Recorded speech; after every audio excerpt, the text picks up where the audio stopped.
I think now we have come to the point where this question had to be asked, and we also talked about it before the interview. I mean, the episode. Quantum computing.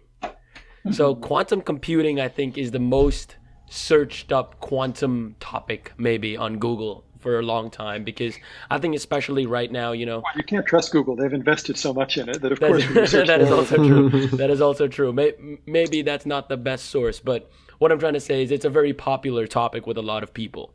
So I guess I mean I think I don't know too much about quantum computing. I will not lie, but I believe that they have to exist in very cold temperatures. Correct? Like, am I right with that? Because I'm pretty sure I saw that somewhere. Like near Not absolute zero. necessarily. Correct? I think it depends on the architecture. Most of them Okay. do involve low temperatures. Yeah. It's certainly true that, what we mean by low temperature is getting rid of, random motion and Exactly. noise. Exactly. So most physical systems that you want to control accurately need to be at some kind of low temperature. But whether that's low compared to room temperature or low Mm-hmm. compared to the surface of the sun or low compared to liquid helium depends on the details of the system. Mm-hmm. So honestly, although one way or another, yes, you need to make the system well controlled. What that means in terms of a practical temperature depends on what you build the computer out of. Even a lot of the best classical computers used to have to operate at cryogenic temperatures. Um, Wow, I didn't know so that. the Okay. reality is we don't know how to build a quantum computer right now. We have a lot of different ideas Mm-hmm. for things that could, in principle, build quantum computers. Mm-hmm. And we've made a lot of progress on several of those architectures. And there are a lot of companies as well as university and government researchers out there around the world doing this.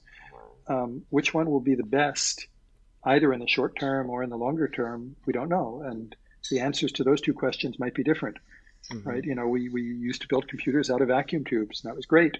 And once we learned how to do it out of transistors, that was even better. And we learned how to do it out of other kinds of transistors that we now incorporate in chips. That's even better. And similarly, I think it's very, very likely that we'll build some small scale but still useful quantum computers over the next 10 to 20 years that, let's say, maybe rely on ion traps. And maybe in 50 years, no one will be using ion traps anymore. They will have found some way to do it with Majoranas or with electrons floating on helium or something that's just much more scalable that no one's even thought of yet.